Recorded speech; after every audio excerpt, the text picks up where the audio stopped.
Бүгін 27 август 2022 жыл Жайлата коомуна бүгүн Жайлата коомунун мүчөлөрү, Жайлата коомунун мүчөсү 7 апрель баатырлардын коомунун төрагасы Шерботой Сатыбай Байкебиз бүгүн 70 жашка чыгып жатат.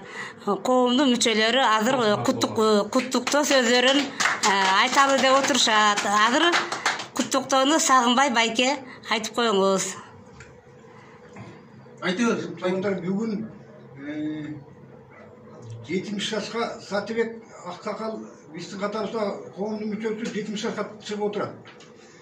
Сатыбектин баскан жолу, Карапайым баскан жолу тубаса билимдүү ушундай киши болгон. Бол киши болду. Бирок азыркы жаштарда Сатыбектин жолун жолдоп, мыкты, Карапайым, чынчыл адамдардан болсун, узак өмүр сүрсүн, балдарын оян көрсүн. Рахмат. Азыр Жайлата коомунун тең төрагасы Кайыпбаев Нургазы Байкеге сөз берип коеюн. Султан координатор.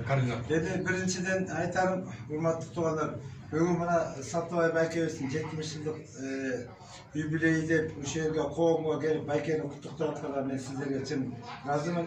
Байке, сизге ишиңизге ийгилик, ден соолугуңуз болсун. Небере чөбөрө кибере күтүп алдыңызда дайыма жакшылык болсун.